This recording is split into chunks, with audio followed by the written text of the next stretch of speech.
What's up, everybody, and welcome to another episode of the Cultural Resets Artist Interview Series. This is Nick and Shay. We're back, and we're interviewing another artist, really dope artist. He is known for combining his gospel and acoustic sounds with electric sounds, and also with spoken word poetry in his music. He is a revolutionary artist in the genre of hip hop. He's redefining that genre, breaking that genre, and he hails from the DMV. Please welcome Jastin Artis. What's up? What's up? Nick and Shay, it's a pleasure to be here. Thank you. It's our pleasure to have you, sir. Our pleasure to have you. Um, I want to so get right in. yeah, we can jump right in, truly. Yeah, So we want to know, and this is a question that we ask all of our artists. How did you get your start? Where did your creative journey begin? Where did you begin? gotcha. Well, before I start, first, I love when people say artiste because it makes it sound like I got some swag to me, but it's actually pronounced artist. But hey, I love it when like I'm getting used to it now because most people jack up Jastin, and they usually say artist. So now that I'm getting some more like artists, I'm like, okay, I can rock with that. Um, And I also will say too, I thank God for being here for this opportunity to speak with you all. I love your platform and what you're doing. Also want to shout out my boys, Jace and Jameis. Daddy loves you. Rest in heaven, Jameis. And to my wife, just want to honor her as well. So my life story.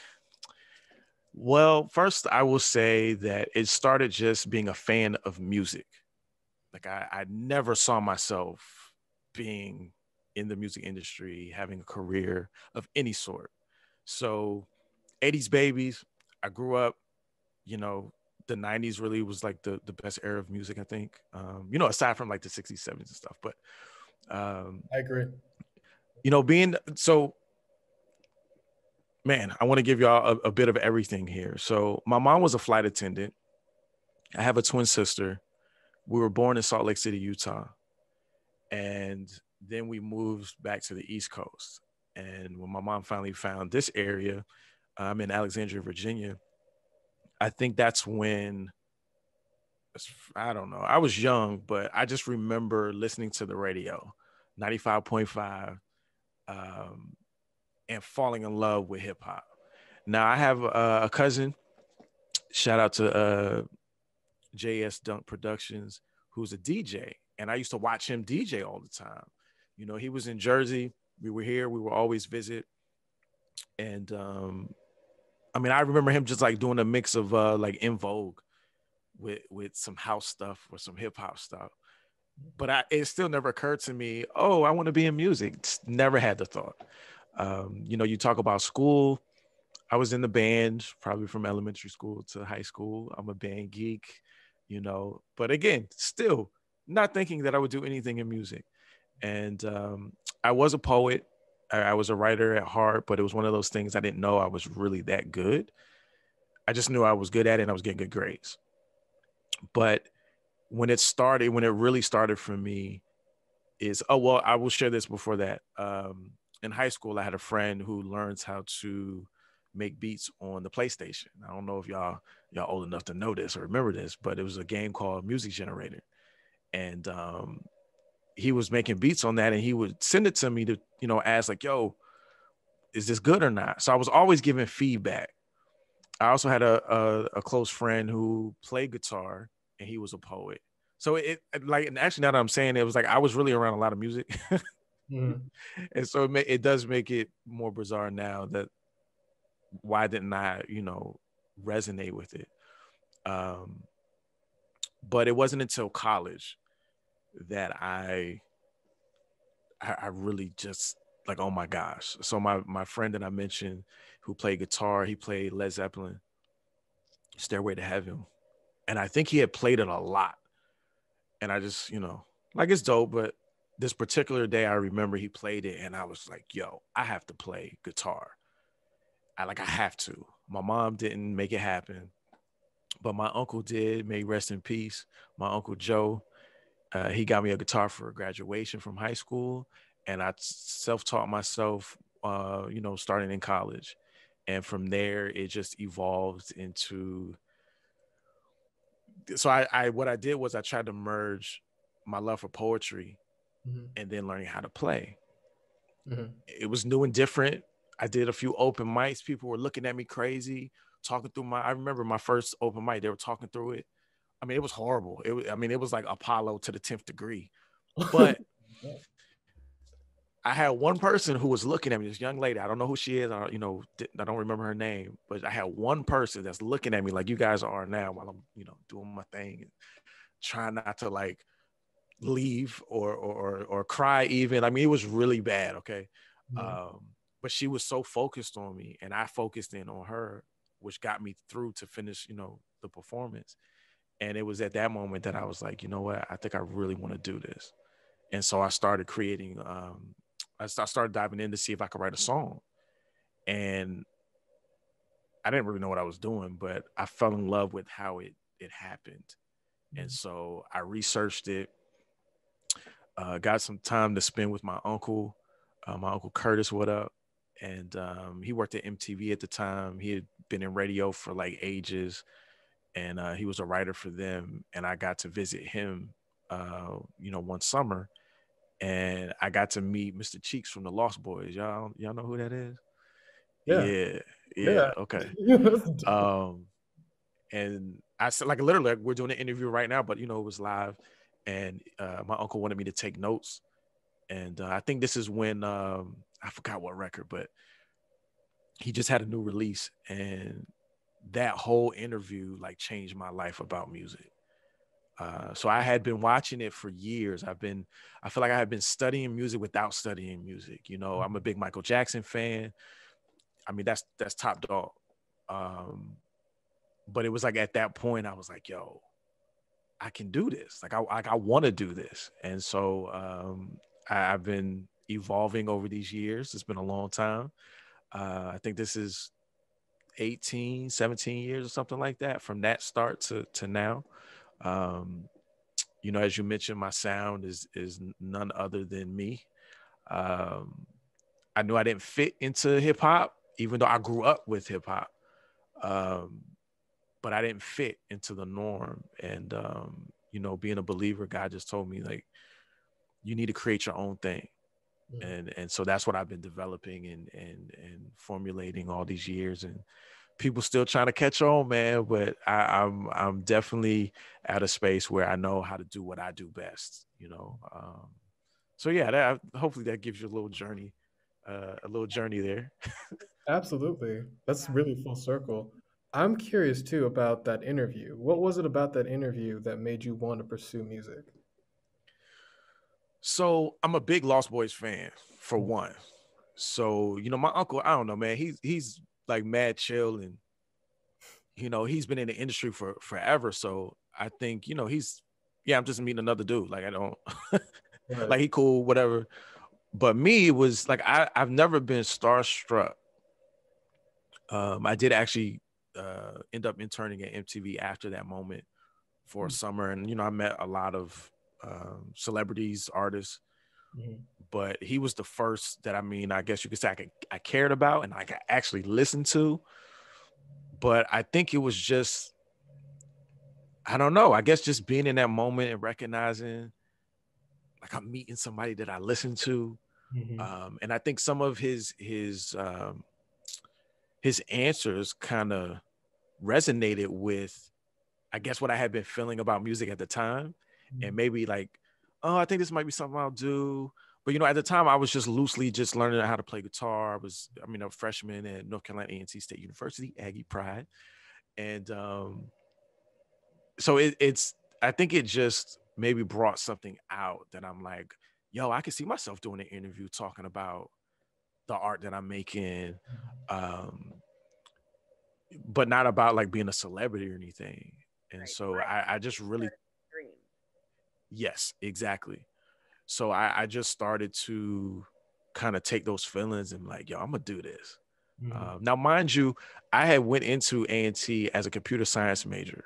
Love computers. I knew that's what I was doing. Y'all, when I got there, I hated it. C++ was like the worst class I'd ever taken. Like, it just didn't register anymore. And the only thing I knew I was good at was English. So I switched to English literally after fall break of my freshman year. Mm. And just lost my train of thought. But I chose English because that's what I was good in. Mm. And from there, I was basically thinking that I wanted to be like an editor and write about music. So that's why I ended up going, talking to my uncle and, yo, can I come? And so I still don't know if I knew that I was really going to dive into music, but they kind of just went hand in hand as far as writing about it and then doing it and writing songs and stuff. So I just kind of kept going. That's cool. Nice. I mean, I love that you are still like going on this journey, like I feel like you've gone through a lot of different phases in your music journey, which is something I haven't seen often. Like you love music in and of itself, and then you're like, okay, I want to try my hand at the guitar, and you try it and you learn it. But it's like you also went to school for computer engineering, and then you transferred into English, and then you wanted to become a music editor. Like you have all these sort of phases of creativity that you went through to get to, hey, I want to be an artist, I want to create art. And you have this like, I guess, frame of reference sort of to use in your art, like with the English and everything. That kind of, I assume, allows you to Yes. poetry in your art. Like you have all these elements from all these different steps that you've taken in your paths previously that make your art you, which I think that that's really, really dope. I'm really curious if your computer science experience plays a role at all in your life right now. Like, do you ever find yourself relying on those skills? Yes. So first of all, let me say I applaud y'all because you get it. Um, it's amazing when people get it and even see more than you do. But Shay, you're absolutely right. Well, both of you are right. I literally so I remember in college, my public speaking teacher, Dr. Scher, said, you have to use what you have to get to where you want to go. Mm-hmm. And it's a reference from the Players Club, if you've seen it. Shout out to Ice Cube, right? Yep. But that resonated with me so much that I was like, yo, I don't need to wait to get money or this or that to start doing what I want to do. And so, Nick, like you mentioned, it was like each step or phase, it was like, okay, I can do this. Oh, wow, I see that I can do it. Okay, let me try this now. And it wasn't one of those things where I tell a lot of young people now, like, don't just be doing stuff just to do it. Do it because you want to, you have an interest, and obviously you see that you are good at it. Mm-hmm. But, you don't want to be a busybody. You want to be productive with what you're doing. And so, Shay, now with being, 2021 versus '01, when I went into school, I still, I'm a tech guy at heart. Like I'm a programmer at heart. So I still need it in music. Now granted, the way it's getting now, as far as like all these apps, you can do anything on an app.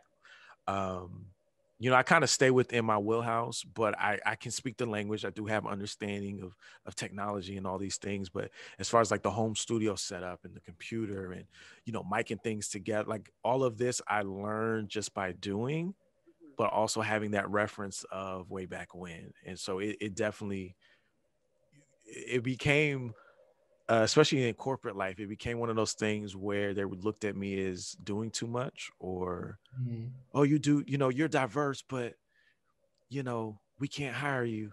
And in the last few years, I've actually seen that change a bit to where it's like, no, I stand proudly in all the things that I know how to do because I've invested more than my 10,000 hours and still putting in my hours to learn what I don't know and all those things. So yeah, it's pretty amazing. And Nick, to your point about English, I write my songs very much like I would an essay.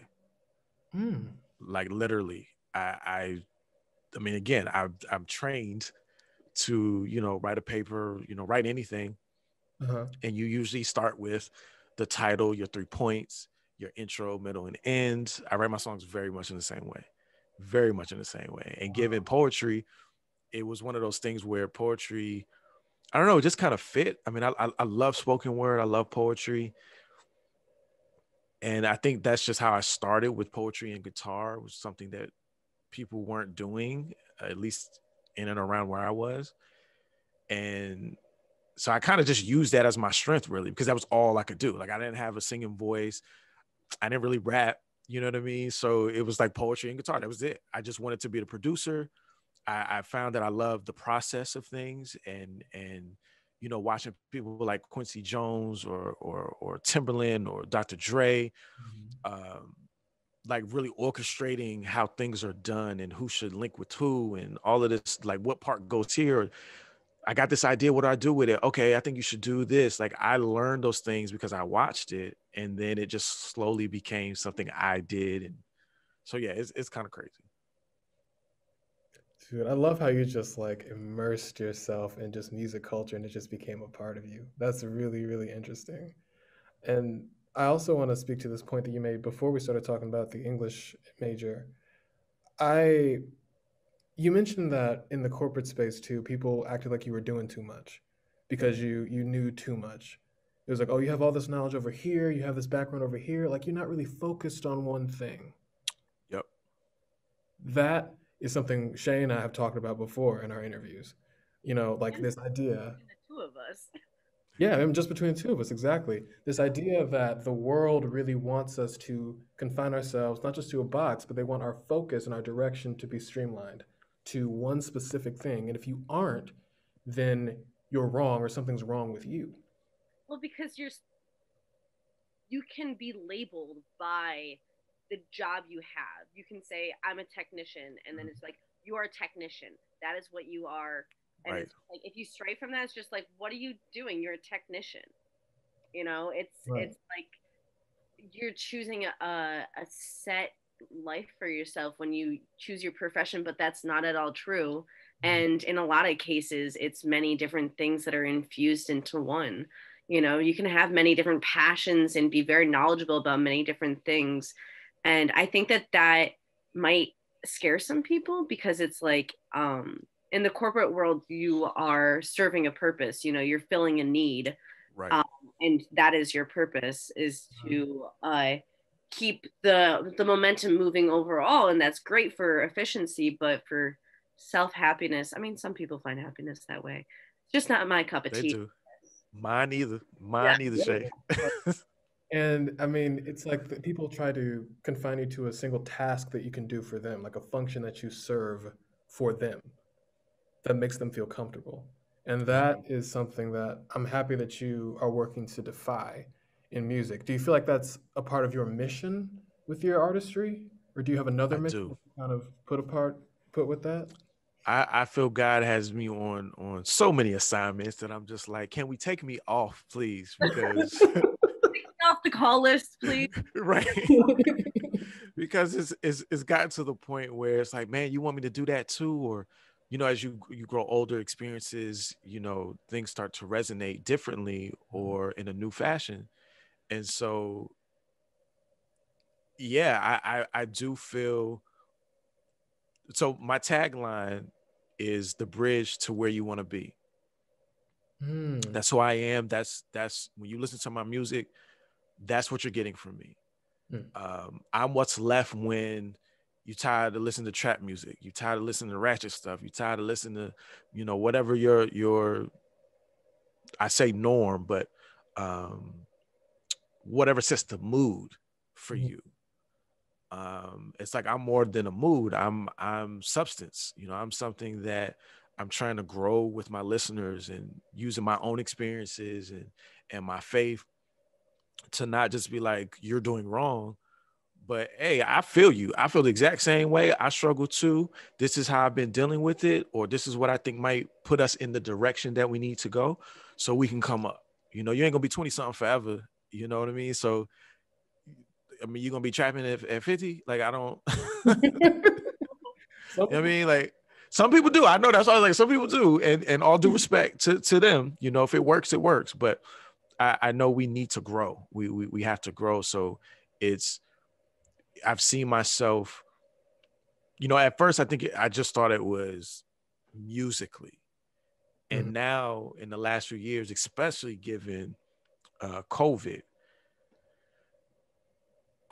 it's so crazy, y'all. Like I feel like I have transcended into like being an executive, but I'm creative.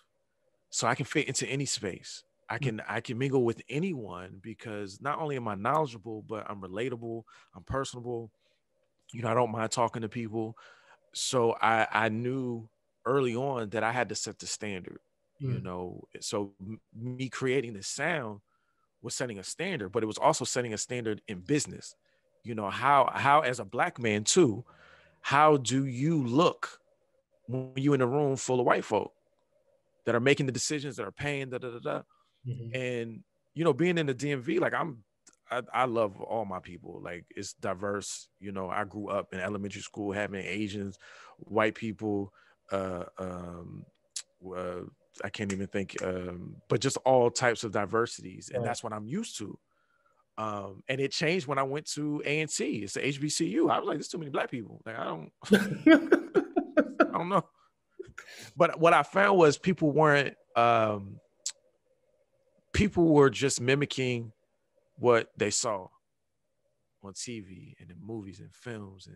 And so I don't know, early on, I just really saw myself being that person that was going to show you another side of hip hop and another side of what a black man looks like and can do and what he wants. And it's not just about, what I can do for you is how can I support you? Or I'm a resource, So Nick, I'm pretty sure you probably experienced it, and Shay, you probably have too. But just being of color, a lot of black folks don't want to share information. I don't really get it, and especially in music, and especially in Christian music.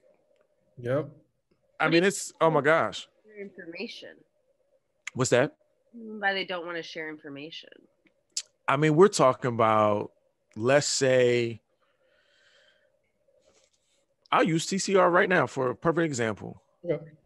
I love when I get on a platform or meet someone and it's an opportunity for me, but I'm already thinking, who can I share this with? I think this would be great for such and such. Most people don't do that. Let's say as an engineer, I get a new plugin or something, or just some type of resource that I found or fell in my lap. Most people are not going to share that. Right. And it's kind of hard. To themselves? Yes. And it's kind of hard to see that now, given, YouTube and everybody's doing a tutorial and everybody's, but there's still a lot of, I'm not going to tell him. I'm not going to tell her. Right.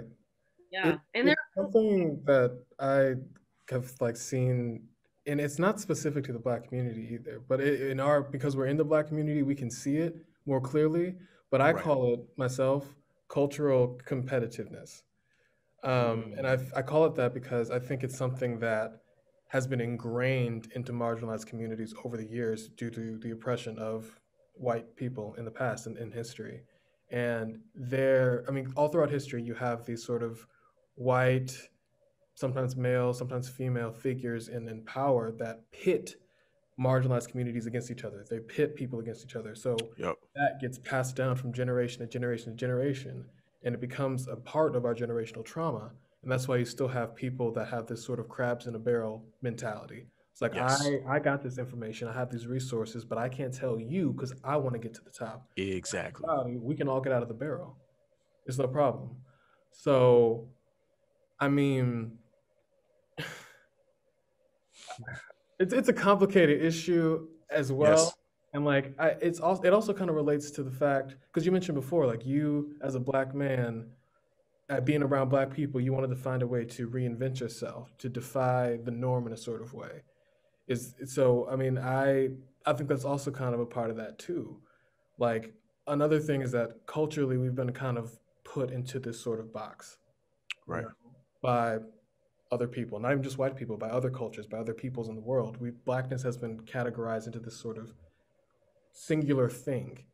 And that's just not how Blackness is. It's not a monolith. We are not monoliths. There's not one way to be Black, right?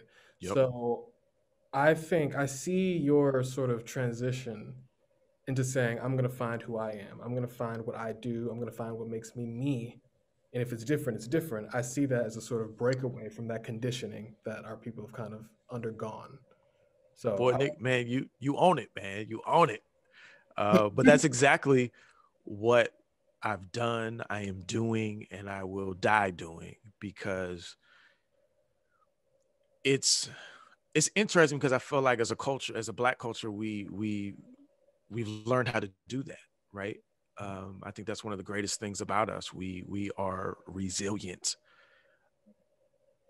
but it still sucks when I'm amongst Black people, and I'm thinking more so like my younger years, that you had that sense of you weren't Black enough, yeah. or because I grew up in Northern Virginia, which is a very rich and expensive than a mug area, right?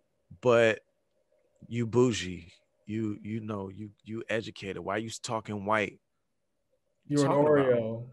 Yeah. And then you dark skinned, so you know the struggle. Yeah.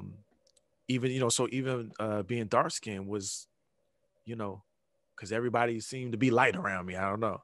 Yeah. Um Colorism, that it's kind of light skin, dark yes, dynamic. Yeah. It plays. yes. So like you said, it's so many layers, but I think God just, I don't know. Like I said, he really let me know that I'm a standard. And as much as I love like just human culture and other cultures, and seeing how people do things, it was like, Jastin, you are the example. And if you accept this, it's not going to be easy, but if you accept this, there's so much that I want you to do. And I've learned that in the beginning, I'm thinking it's just music. I'm thinking it's the sound that I'm making, or, how I play guitar or something like that. But I'm now seeing, as I mentioned, especially during the pandemic, man, it's so much more than that. It's so much more, because there's a lot of layers in the music industry. The stigma behind, if you're a Black male, you a rapper. Mm-hmm. I don't consider myself a rapper. I consider myself an artist. And artist is actually my middle name, which is very, very crazy and bizarre. Fitting, I would say. It's like but y'all, I really, like, I didn't like my middle name for a while, so it was like I never used it at all. And I had a friend at the time that I started, decided that I heard from God that I was going to be that I need to be an artist. He was like, what's your name going to be? And I was like, I don't know. I just know it's not going to have little in it. Like it won't be little J or little Jastin or something like that. So he was like, well, why don't you do, artist? And I was like, am I going to use that? Like, I don't like it. But in true rapper fashion, I started doing some freestyles. Yo, this Jastin Artis, blah, blah, blah, start the track and just see how it goes. And then it was like, okay, I kind of like it, but I never came up with anything else. So I kept it. And so it's just even these small things like that, you find out, like, yeah, you're not gonna be like everyone else. And that's okay. And I think even too, the journey, we always want it like that. And I wanted to, we want to, especially as artists, creatives, it's yeah, I'll struggle for a little bit, but bro, I don't want to be doing this and I don't see nothing. But yeah, that goes into a whole nother thing. My mind is just, but to give you that sense of like, yeah, it's you're here to really do more than just create music, create songs, albums. You have to show people the new way that they can be, and business doesn't have to be like this. And because I represent so much, but I do think of myself as a Black male first, like, and I just dislike the stigma. And so it's like, I'm gonna change it. If you look at my IG, it says pioneering change that, I want to see. So Yeah. Well, speaking of your albums and creations, I think that it's about time we talk about some of it. Well, I think the first thing we should talk about is what's right behind you, your latest drop, This Black Skin. Yeah. Yes. What y'all think, man? Y'all vibing with that? Oh yeah, I actually listened to that and some of your music from earlier, and I really like. I don't know. I like the progression. You know, it's definitely not the same, and it's definitely not just hip hop. You know, Right, right, it has influence of hip hop, right, but it's definitely not. And I always love when I come across music that is genreless. You know, yeah, it's yeah, like this is specifically this artist's work, and that's what you are, right. an artist. So I don't know Well, if it's I really appreciate that. or the song itself, but yeah, Yeah. I enjoyed it. It's Nick, were just, you gonna? it felt, I mean, just going beyond the song, I'm talking about when we were introducing you. It kind of felt weird to even kind of categorize you in the hip hop genre. Um, that's just what like the research says on Right, that right, you're a hip hop artist. But it felt strange because your music isn't just that. Like Shay was saying, like it's more than that. You combine so many different elements of you, obviously, but then also so many different elements in terms of production, in terms of instrumentation. Like you do so much. I don't want to say more as if hip hop is less because it's incredible in its right, own right, but right. you do more than traditional hip hop and what's popular today. So, I mean, the single is just a continuation of that. Like it's dope. It's dope. I don't really know what else to say. There was a clear message in there, and I mean I think that was it in response to 2020? Was it just overall a message of your life mission, or what was it? That's a good question. But firstly, thank you so much. I really do appreciate those kind words. I believe it was a culmination of everything, Shay. Um, Even for me, 2019 was hell. I lost my job and my child at the same time. Shout out to Jameis. I love you. Um, I'm sorry for your loss. Sorry. Thank you. But it was purposeful. I don't can't explain it more than that. But dealing with something like losing your job, losing your child. He was 22 weeks. It was a crazy complication, and in order to save his mother, he had to be born early. But I think dealing with that and then kind of moving into what 2020 became, because all of this pushed me to do music 100% now. Like I've always done the corporate job, like we all do. Now I put in my hours though. Like I work a 40-hour week and still probably push a 40 with music. But I hadn't done it 100%. And so I think the root of like this pain that I'm feeling personally that I'm going through, it's like yet again something else I have to go through and manage and figure out and do therapy, do like all of these things to maintain me. Then 2020, just let's just talk about the pandemic. It was like now the world is feeling what I've been feeling every freaking year for the last like 15 years. Like I say no shade, but it's I know we all know people that haven't really been through anything, and now this is something that is I explained it as like when you hit people up and like yo how you doing? They're like I'm fine. I'm cool. You know they lying. You Right. lying too because we all do that. Now it's like well how you doing? It's like man this COVID blah blah. I'm like well yeah COVID. Now it's the same response, and so then you add on the racial stuff, which again has been around how long? Forever. But it felt different. And so, Shay, I really wanted to. So, really, it started out with I just want this kind of old school jazzy hip hop record. And shout out to LMU's Society for creating this song for me. But I gave them what I wanted. I heard it. I loved it. I was like, yo, this is me. Like this is my hip hop Renaissance sound like perfectly in one song. This is it. I could do all the things that I do well, but it was like, what am I going to talk about? And so actually at the time I was talking to my wife, who then was my I don't even know if we were dating actually. Like we may have still been getting to know each other. She'll probably correct me on that. But I asked her, I said, yo, I was like, what should I talk about? Like, I don't know what I should talk about. And she kind of gave me, just words. And it was a catalyst of, oh, I got it. Boom. Mm. And I wrote the hook. Stay encouraged, young brother, young sister. That part was literally what I wanted to do. I wanted to encourage us, despite the personal stuff that we've been through. Like I had now the global issue that we're all going through. Um, you know, us dying one after the other on some stupid stuff with police brutality. It's like, despite all of that, you gotta keep moving. Like you gotta be proud of who you are and where you came from.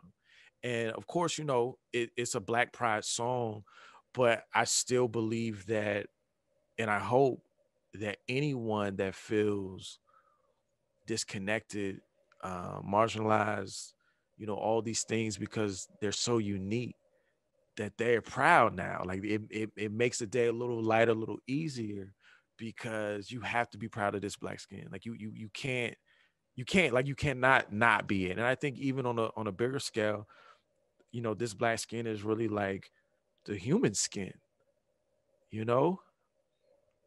like it's like we're all humans. Like like what's going on in the world today, right? Like it's so I really I did have a hard time once I wrote the hook. I know what the verse was going to be about. Um, and so I was really battling if I wanted to be the angry Black man still though in the verses. And so it's like angry Black man in the verses. And then the hook is like, stay encouraged, young brother. Like, it was like, that's probably too much for people. So I mean, I was like, honestly, I was scared of the song, to be 100% honest. I was scared because I felt like I had something, you know, and I don't mean that like on a financial type thing. I mean, obviously, yes, we want that to be that's a part of it.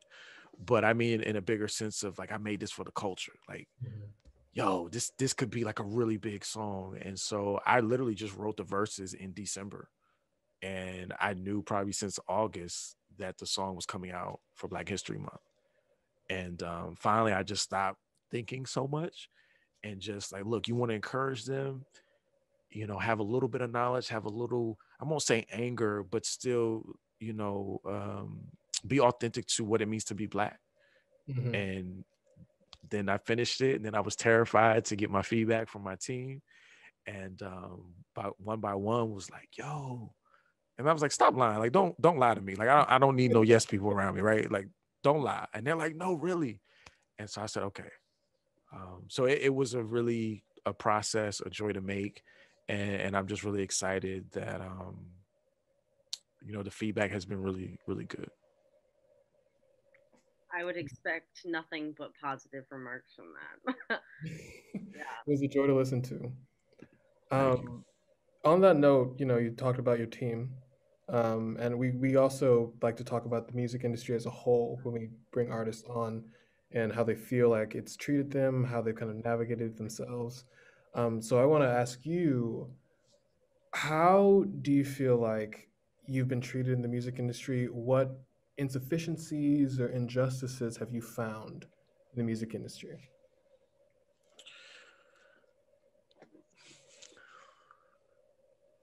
So I think mine is a bit twofold again, because I'm so diverse. So I've been in so many different, what's that called? Fields of working. It's like I'm a writer, I'm IT, I'm a creator. And so I've seen a lot. And I know on one hand, music is, a lot more relaxed than, these other fields and industries, especially the ones that I've, been in. And so part of it on just like, we'll say outside of the music industry is just, you can have a great interview and still not to get the job. You can have a great interview, meaning like, the conversation went well, you're experienced, you have a degree, still don't get the job. I'm at the place now that, when I spoke about my loss in 2019, I literally couldn't go back into the field that I had just got cut from. The contract ended early for whatever reason. We had just renegotiated my contract like a week or two before this happened, mind you. And so I'm thinking, look, I got a English degree, which everybody needs somebody with English on the team. And then I just finished my entertainment business master's at Full Sail University, which I never thought I would get my master's. So I'm like, bro, I got 2 degrees plus all this experience, and you're not gonna hire me? Come on. Now we jump into the music industry. I don't feel so much the same in that light. However, when you're talking about just as an artist being different, I've been hearing for years, you got to be different. You got to be different. Well, you are. What's up? Why am I not on every billboard or magazine or whatever media platform to show this great person that I am and I feel that people can gain from? So it gets a little salty, you know, over these years of seeing that. I mean, like I said, I hear that, I mean, all the time, you know, from some of my favorite artists and such to people, you know, quote unquote on the lower level. But it's like, yeah, but there's still this, I don't even know what to call it. This way that it goes, that is still, well, you need to have this, or you need to have, well, I got everything but one thing and you still won't put me on. And so I really learned, I should say I learned how, but I think in this pandemic time, I have perfected and really sharpened creating my own opportunities, because I feel like the only way that even what you see in the music industry on, you know, giving people chances, you know, if you have heart and effort, you should get a chance. You know, I mean, you think about who's gets if you get that chance or not, you know, it's like, it's really, you can strive for every opportunity, but when it's out of your hands, it's like, that's when it gets frustrating, because you're right, like, you are revolutionary, you do have something to say with talent which people should listen to, and it's like, it almost gets frustrating sometimes when we interview these artists that haven't made it according to the industry, but I'm listening to their music and I'm just like, this is unbelievable. Why is this not more well known? Like, why is this not being played regularly? You know, it's because it gets buried almost. Yep. It gets buried underneath all of the stuff that is pushed out there and checks the boxes to be able to push the product. Yep. And you can end up learning the things that they say they want you to learn, just like you do on any other job. And that's the part that I feel like, as an artist, young entrepreneur with my company, Artist Studios. It's a development company. I that's how I started. I love working with the artists. Forget me. I don't, you know. And so I am trying to, again, be the example of, okay, yeah, your voice needs work. Yeah, okay, you haven't done anything. That's fine. But I can see the potential, and if you're willing to put in the effort and allow to cut the reins a little bit, so you can trust me, then we might be able to do something. You know, instead of it being like, oh, well, you don't have 10,000 following on IG, or oh, you don't have 100,000 streams on the single you just dropped out yesterday.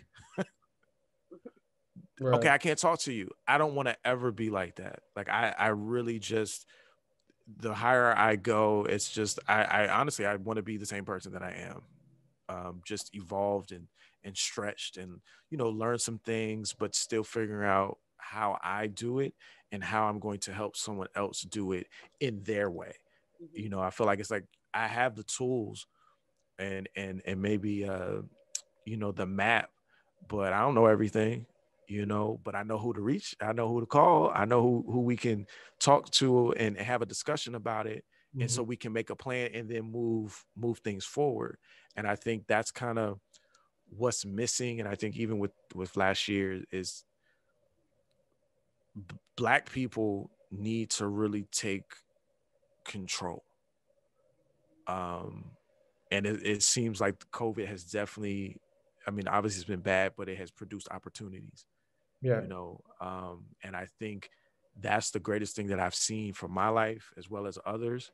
And so I'm hoping that that's what will push people to kind of let go of the traditional stuff and, kind of, as we say, ditch the script and do things differently for the better, See beyond, see what's possible. Yeah. Yep. Because it's wide open. Right. I think it's like literally wide open. Yeah, absolutely. And then you have all these different change makers that are defying all conventions, not even just in music, just in general, Right. because of the pandemic. It's forced us to sort of reinvent ourselves and reinvent what we do.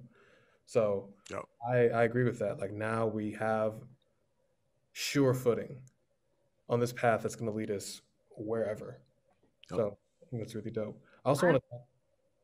I wanted to just remind us that we are running short on time. And I know that there's 2 questions that we always want to ask at the end. So I want to make sure that we ask them. Go ahead and ask them. God, Jastin, you've been. I know. We have a problem now where we just want to talk and talk and talk because we do have really interesting conversations. But for the sake of our listeners, we will move on. Yes, I appreciate it. I was probably talking too much anyway, but it's cool. It's cool. Oh. Okay, so first of our 2 last questions, what advice would you have for young upcoming artists in the music industry or people who are already in the music industry, and maybe you have some advice for them, maybe something that they should do, shouldn't do, should learn, should unlearn? I would stick with it. I'm a prime example.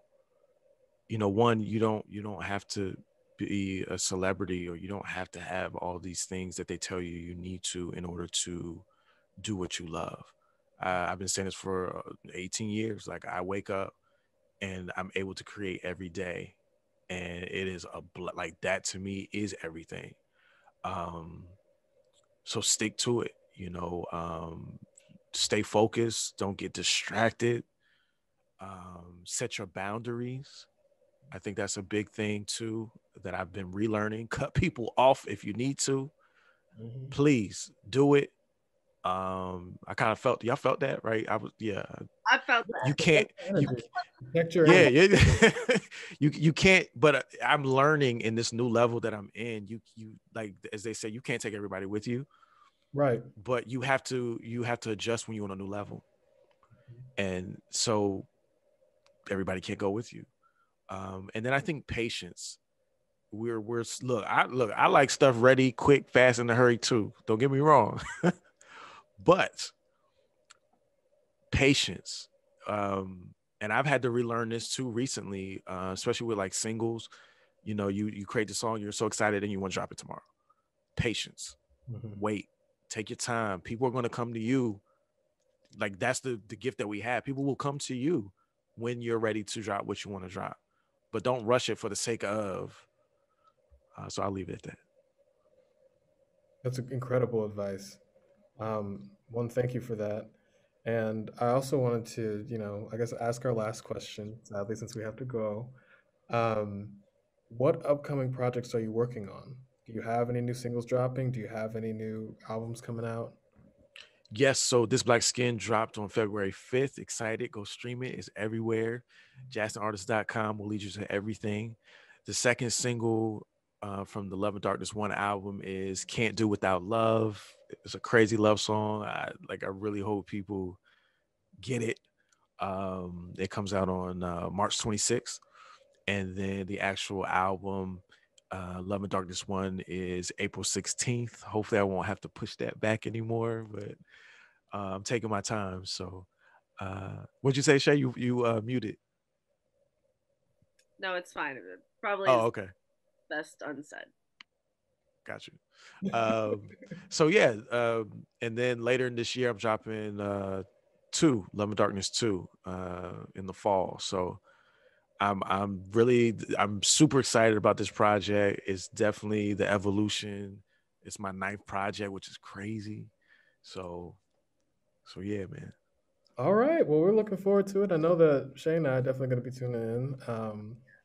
Everybody who's watching, everybody who's listening, definitely tune into that because, Jastin, you really are just an incredible artist. I love to see artists that are just breaking the norm. I love to see that because it shows that you have a courage of self. It's a fire in you. No, I feel the fire in you. You know, exactly. I get that. It's very much there. It's beautiful. Yeah. So, with that being said, guys, thank you for tuning into another episode of the Cultural Resets Artist Interview Series. We will see you next week with another culturally resetting artist. Yay. Thank you, guys. Bye, guys. Thank you for coming on.